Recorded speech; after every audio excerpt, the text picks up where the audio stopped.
Hello and welcome to another video. This time I'm playing a new game on the channel, RoboCo, or RoboCo. Every time I say it I feel the need to say RoboCo even though that clearly isn't the name. If you've not seen it, RoboCo is a simple game about constructing, programming, and operating simple robots to do given tasks. You'll see exactly what that means pretty soon, but it isn't too difficult a game to understand. Alright, let's get into the first level. This one teaches the basics of building and moving around the environment. The objectives are at the top right, where you see this level is about building a simple robot to take and deliver a sandwich. After loading into the first level, I was greeted with a super basic tutorial, and following it unlocked the first step to making a bot, blocks. There are three kinds of basic block, light, medium, and heavy. Each of these varies by weight, as you can imagine, with the heavier ones also costing more. For this first bot, I went with the medium weight block as a base and scaled it up to be a better size. The tutorial also had me place down a head, but as far as I can tell this is purely aesthetic, maybe just to let you know which direction your bot is facing. In RoboCo, there are two different kinds of objects, parts and constructs. Constructs are just a list of pre-assembled parts to make building go a little faster. I bring this up because the next thing I place down are left and right wheels. Although I could place motors down with wheels on them myself, I instead used a construct that already had all of the controls in place for basic movement. And with that, I have my first RoboCo robot. RoboCo robot? RoboCobot. The tutorial also next had me place down a spin motor construct, after which I also put down the hinge. These are pretty much the basic components I use throughout all of my build, with the exception of the piston, which is pretty self-explanatory. Now that I had this controllable arm on my bot, I figured I may as well test the level. How far is that?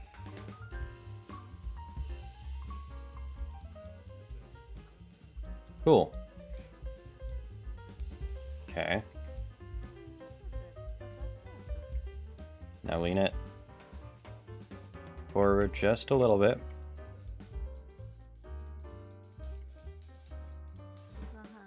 And, well, kind of. What just happened? Okay. During that first run there, I technically did complete the objective to deliver the sandwich. I wasn't happy with how it happened though, and I knew there were optional objectives below the main one that wouldn't be too hard to complete. The first modification I made was to use a platform to hold the sandwich instead of just a single surface. I then also used this platform to measure exactly what height I needed so that I could drop the sandwich from the closest point to prevent tipping. Next, I removed the two joints that the tutorial had me add. I don't know exactly what it had in mind that I needed those for, but I decided to go with the piston pushing instead. The basic pistons in this game are slightly more realistic than what I'm used to, in that they can only expand as far as their body, aka they only grow to 2 times their length. I put a wide block on the end of the piston and also had to use the joint mechanism for the first time here. By default, every block you place down attaches to every adjacent block. Using the joint tool, however, you can modify these joints. I extended the piston to be a few blocks in length so that it could push further and gave it another test. Okay.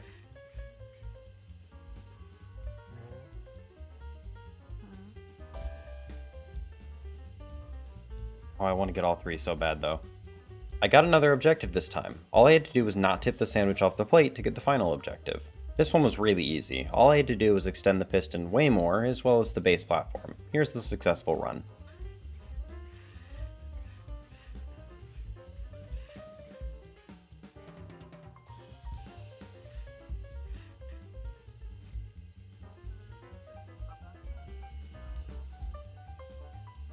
Okay, perfect. We did it.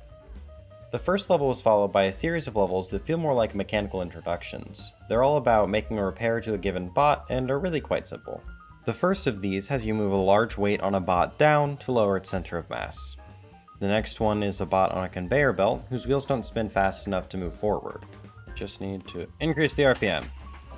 The next one was a little bit more interesting. You're given a humanoid bot that doesn't have enough power to lift a weight. This one introduces the idea that if you scale up motors, they become more powerful. That's different from most games I play, but I like the mechanic. This one's just a float whose left wheels are spinning the wrong way.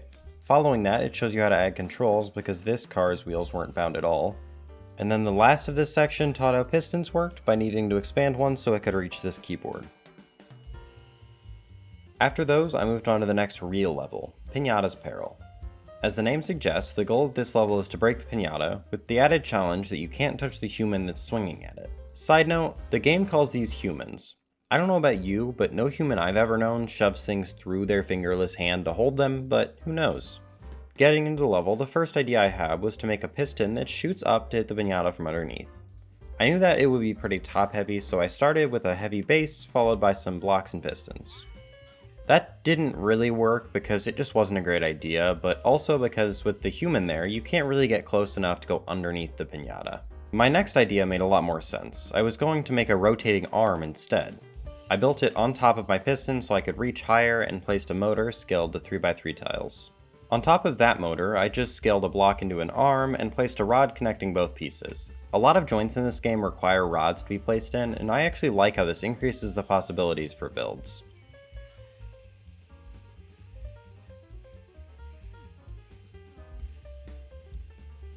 Interesting. After testing, it was pretty clear that the motor was not spinning fast enough and the arm didn't have enough mass, so I fixed both of those issues. And then this one too. Even after that though, the motor just couldn't break the piñata. I'm assuming that it was spinning too fast, or maybe the physics just doesn't work how I expect, but either way I moved on to something just significantly better. I placed down a single hinge joint with pretty much the exact same arm on it, and this time I was swinging it down at the piñata. Okay, does this work? Man. Oh, it does. That did work a lot better, but it still didn't get the two optional objectives. I wasn't quite as determined this time, but I did still want to try. Working toward the second objective, to destroy the piñata while it's high up, I immediately noticed that the build area is only so tall. I don't even think a piston at max height could reach that high, so I decided to try making some telescoping pistons. I duplicated the existing pistons, so each one built on top of the last. This required a lot of joint editing so that none of the stages stuck together, but in the end it worked out. A lot of joint editing.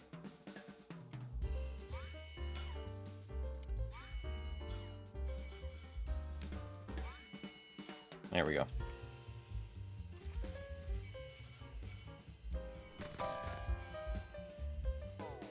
Oh man, I cannot... Okay, how much should I get for that?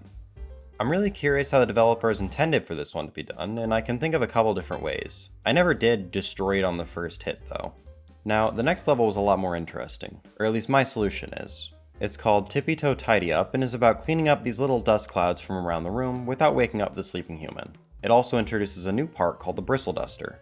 My first solution for this level was to create a bot inspired by a traditional Roomba, a small, low-profile bot with a bunch of dusters in the middle. I quickly realized a flaw with this because it was too tall to fit under most of the furniture in the room. Technically that was fine, but the optional objectives were fairly simple, and that would fail one of them. So I shrank it in every dimension, gave it lower profile wheels, and decided to just put a single duster on the bottom. I then ran into an issue because some dust wouldn't fit under the bot, so I added another duster that sticks out. At this point, I realized that some spots, like the desk, bed, and side table, had dust on top of them. This would mean that I had to reach up to get them. I had no idea how to make a bot that could go under furniture and reach all the way up, until I eventually thought of making a foldable arm.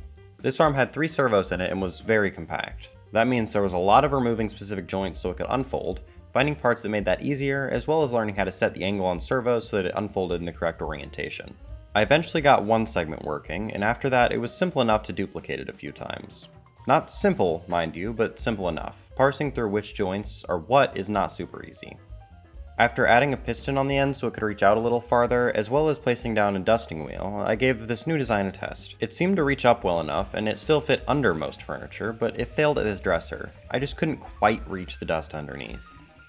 One fix later though, I had an extendable duster as well. I went through another round of testing and everything was going well until I saw this lamp. Oh, I don't know if I can reach that lamp. Oh no. I didn't plan for the lamp. Oh, that's so annoying. Or way up there.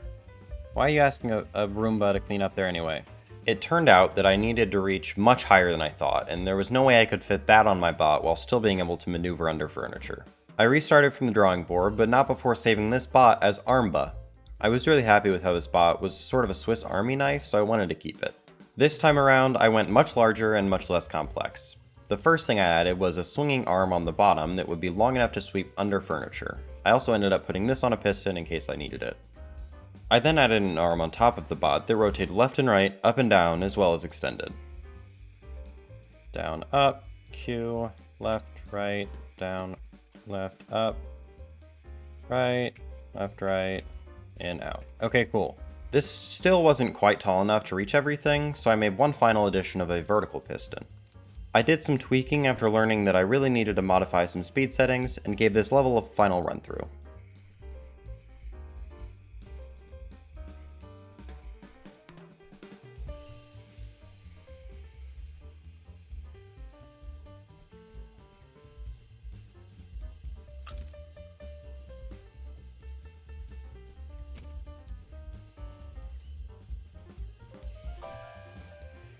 Let's go. I've not looked for them up to this point, but most levels also have special hidden objectives around the level too. One I saw and figured I could complete with my current bot was to clean this additional room, so I went ahead and did that too. After this level, there was another series of RoboRepair levels getting a little more interesting. The first one was just a hand whose servo I needed to increase the rotation on to press a piano key. The second was actually a series of nested bots I needed to figure out how to control to escape each other.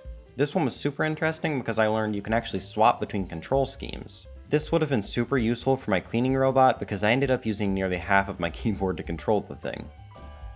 The next one was simply removing unneeded joints so these pistons could extend.